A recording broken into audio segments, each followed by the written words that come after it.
Okay, go ahead. So as we said, there are three levels of um, of of consciousness, three levels of holotropic state, and basically the first one was the biographical level, and then the second one is the perinatal level.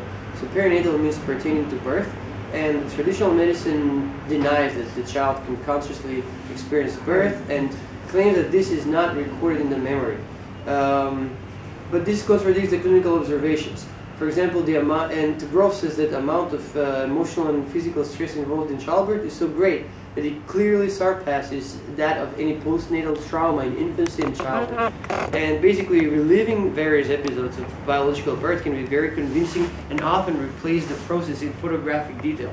What does this mean? It means that people who are undergoing this holotropic state and they're reliving an actual birth process can supply us with information, can extract information about their birth, their actual birth, which they had no any kind of intellectual or knowledge from before. People lacking elementary obstetric education, they can give detailed information about their process of birth just by re-experiencing it. And also accompanied with this are postures and movements that reflect the mechanics of a particular type of delivery. The intimate connection between birth and death makes sense according to Grove because the amount of emotional and physical stress involved in childbirth is so great that it clearly surpasses that of any postnatal trauma in infancy and childhood. So basically, the clinical research in the States has told us repeatedly over and over again, not just in this holotropic research, but in any other perinatal therapies, that there is a very strong and intimate connection.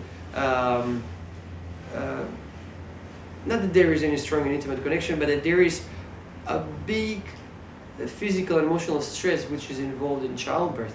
And Gross connects to this and says that by this the intimate connection between birth and death makes sense.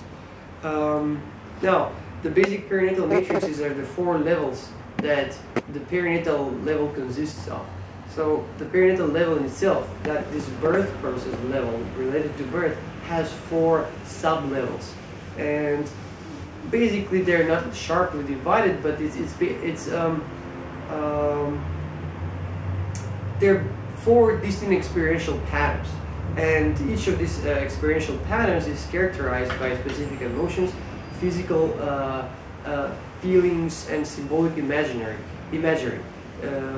The patterns are closely related to the experiences that the fetus has before the onset of birth and during the three consecutive stages of biological delivery. The spectrum of perinatal experiences is not limited to the elements that can be derived from biological and psychological processes involved in childbirth, but also present an important gateway to the collective unconscious in the Jungian sense.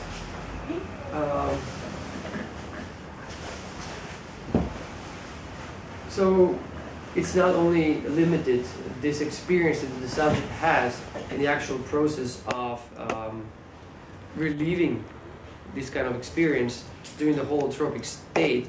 It is not just recollection of biological and psychological processes, but also they present important gateway. That means that people can experience all kinds of archetypal beings, or they can experience things which are not related to the everyday world.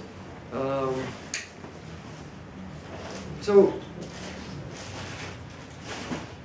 the first BPM, basic perinatal matrix, is related to the intrauterine existence before the onset of birth, or Grof calls that the amniotic universe. It is characterized with no awareness of boundaries, no differentiation between inner and outer. So this is a very, most of the time, this is a very pleasant state for the subject to be in, or to leave, or to fall into during the holotropic state. The second BPM is related to the beginning of birth, and basically this is the start of the contractions during the actual delivery process. Now, how does the subject who is in a holotropic state, how can the subject experience this?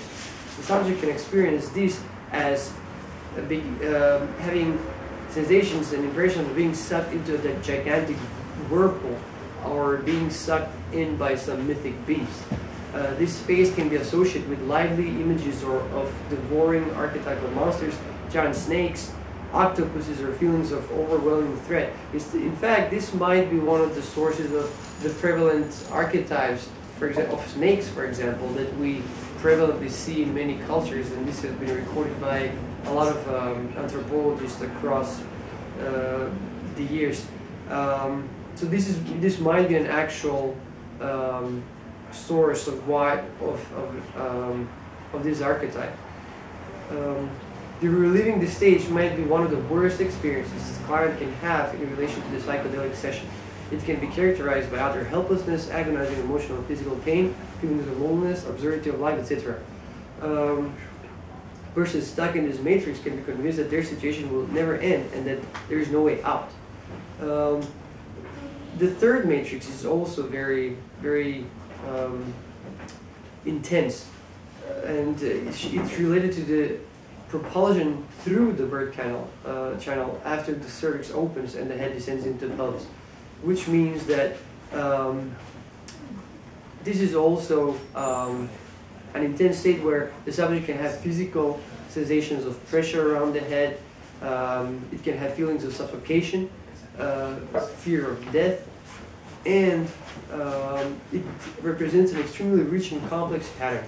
And reliving this matrix can evolve a wide variety of images, archetypes, and emotions related to sexuality, fire, energies of overwhelming intensity, identification with raging elements of nature such as volcanoes, earthquakes, tidal waves, etc.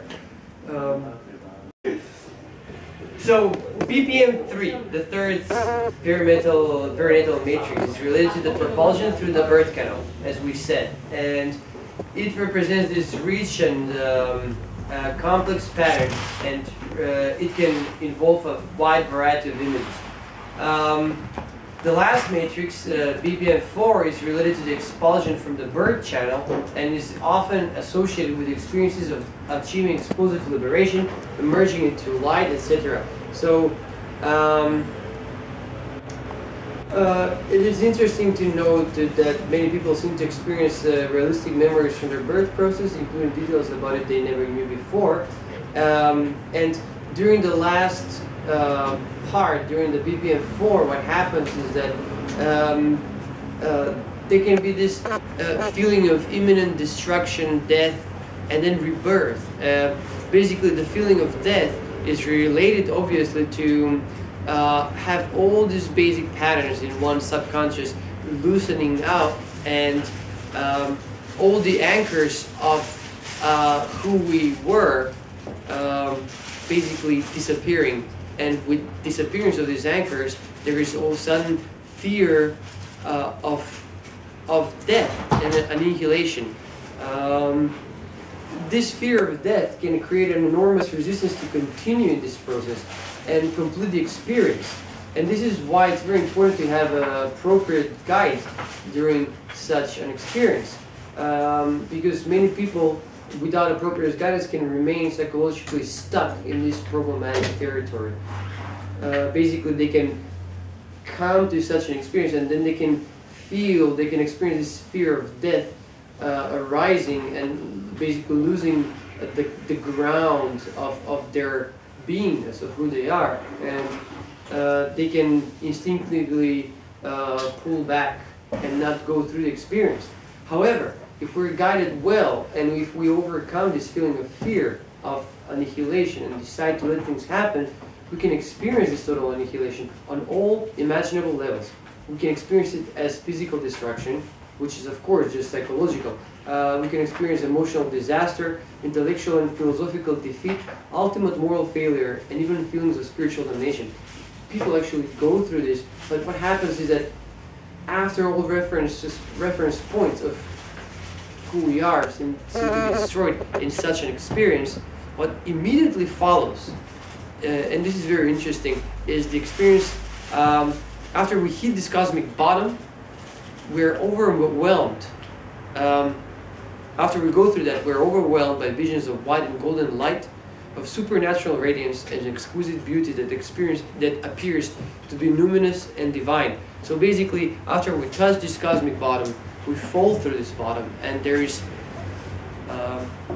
something opposite that comes up, that comes through, and we are suddenly overwhelmed with this. 1 of the seconds later, we seem to be blessed with fantastic displays of magnificent rainbow spectra, peacock designs, celestial scenes, and visions of archetypal beings bathed in divine light. Often this is the time of a powerful encounter with the archetypal Great Mother Goddess, either in a universal form or some culture-specific form like Mother Mary, Guan Yin, Shakti, etc. Following the experience of psycho-spiritual death and rebirth, we feel redeemed and blessed, experience ecstatic rapture, and have a sense of reclaiming our divine nature and cosmic status. We're overcome by a surge of positive emotions towards ourselves, other people, nature, and existence in general. So hitting the cosmic bottom, hitting the lowest part in ourselves, when the anchors of our personality dissolve, or we go beyond them, and then we experience this fear of total annihilation, and we experience this total annihilation, and then we're somehow redeemed or redefined through this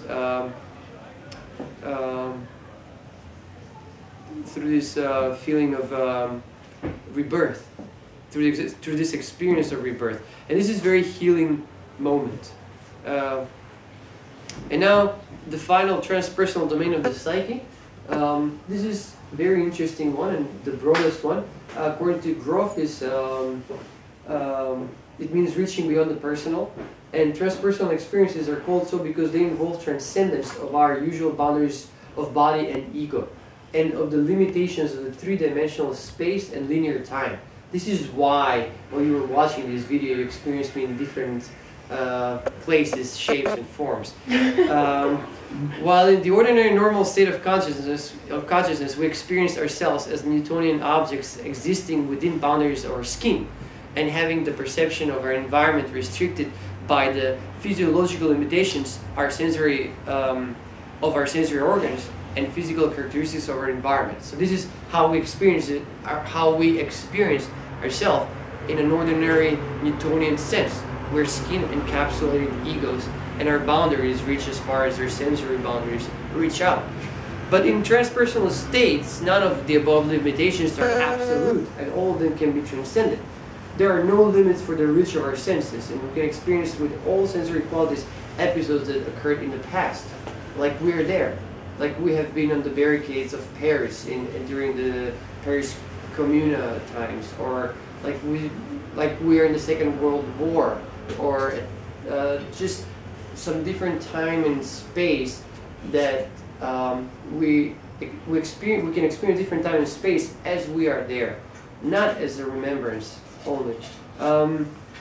Transpersonal experience can be divided into three larger categories. The first involves transcendence of usual spatial and temporal boundaries. The experiences involve experiential extensions beyond the limits of the skin-encapsulated ego, which can lead to an experience of merging with another person, assuming the identity of another person, identifying with the consciousness of an entire group of people, nation, or even all of humanity. It could go even further.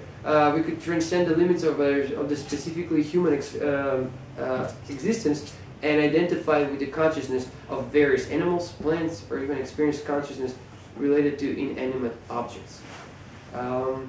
So this is just a little copy from copy paste from Stanislav Grof books, and basically these are the three different experiences.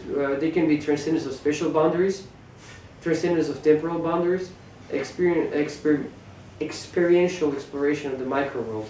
So just briefly, oh dear, I will just briefly go through all these things. So there is the transcendence of spatial boundaries.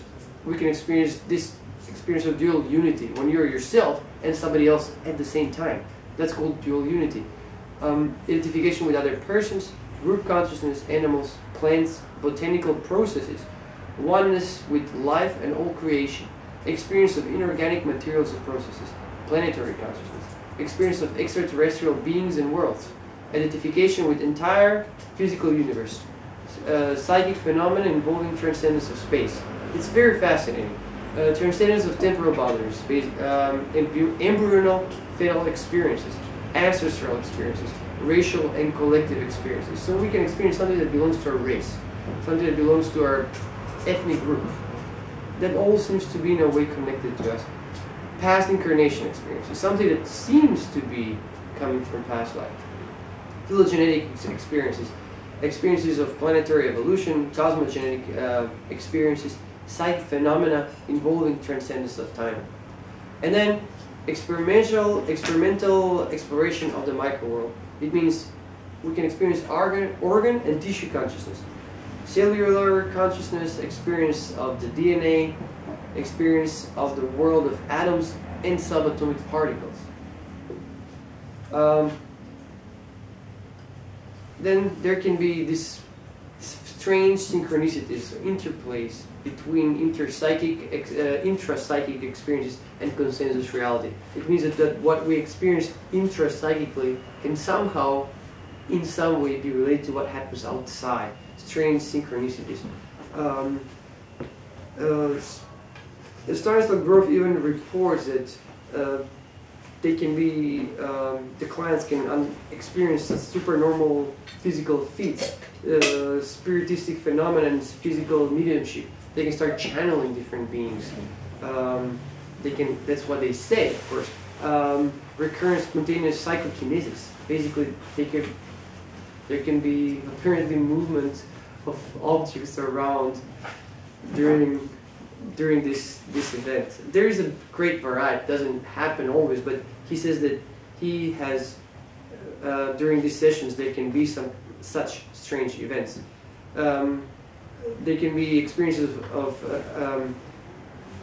clients can relieve an apparent alien abduction experience. It doesn't mean that they were abducted, but it might be some sort of dramatization of something. Psychokinesis, intentional psychokinesis, movement of objects.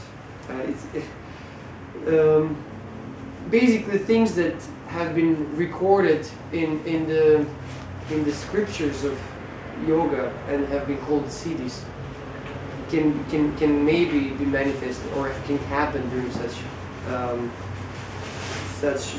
phase in transpersonal session. So I'll just go through this because as I'm speaking more and more, it's becoming more and more strange. But finally, it ends up with experiences of universal archetypes, intuitive understanding of universal symbols, creative inspiration, and the Promethean impulse. Experience of the demiurge and the insights into cosmic creation. Demiurge is the Gnostic creator of this universe. Experience of cosmic consciousness, and finally the supracosmic and metacosmic void.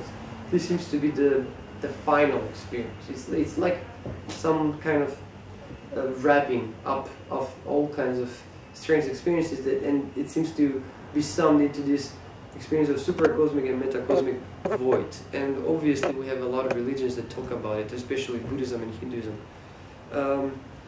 Grof notes that incredible and absurd as it might seem to a Westerner committed to monistic materialism, these experiences suggest that everything we can experience in the everyday state of consciousness as an object has, in the holotropic state of consciousness, a subjective representation of it.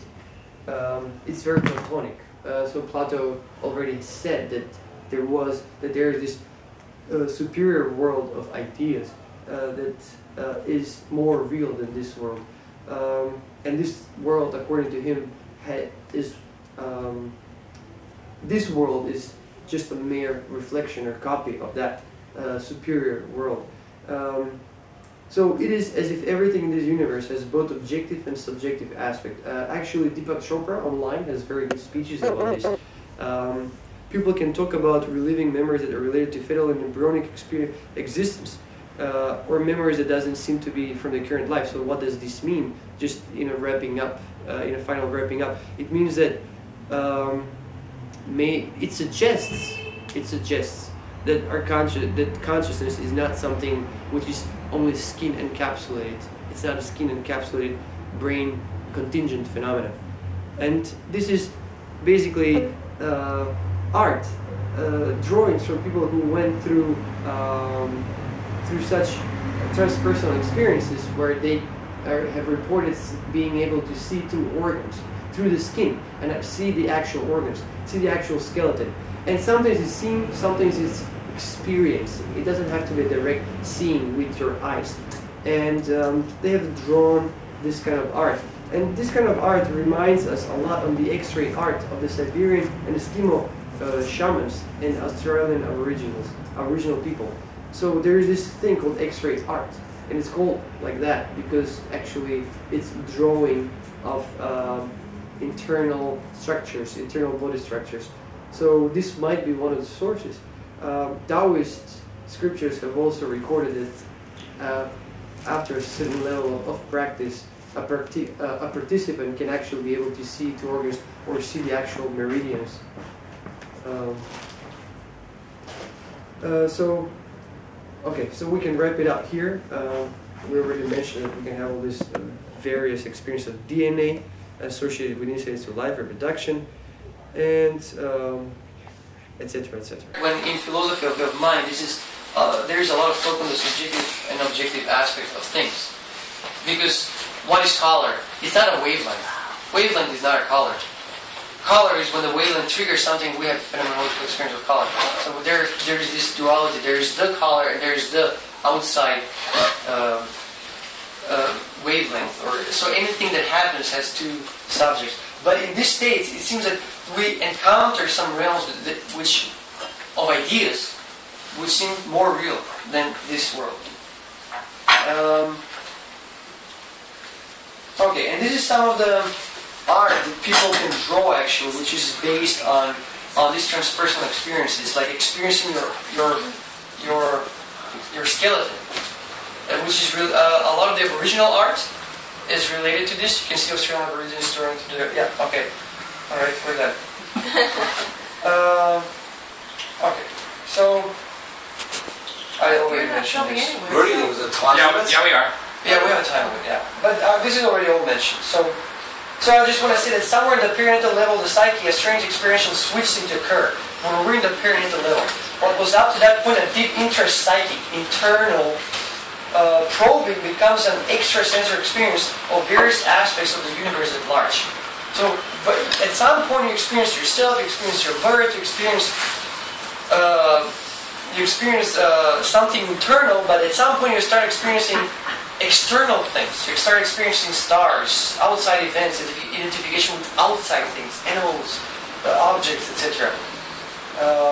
So basically these observations, just to go to the philosophical point, indicate that we can obtain information about the universe in two radically different ways. One is the conventional mode of learning based on sensory perception, analysis, and synthesis of the data by our brain.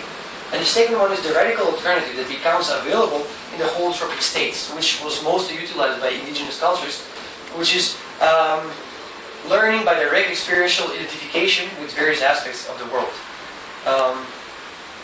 In terms of Aristotelian logic, the claims of ancient esoteric and spiritual systems, that the micro world can reflect the macro world, or that the part can contain the whole, are absurd. But then we have this advent of lasers, optical holography, and we can use this holographic thinking to provide conceptual framework for a scientific approach to this extraordinary mechanism. And this is some shamanistic art, basically. This is ayahuasca art. There's a lot of snake symbolism. You can see snakes entangled all over the place. Double helixes, rainbows. And this is per Alex Gray. This is basically an artist in the States who does a lot of this LSD art, or maybe by altering art. And you can see how basically the experience of meridians, experience of chakras. This is lovely. It's beautiful.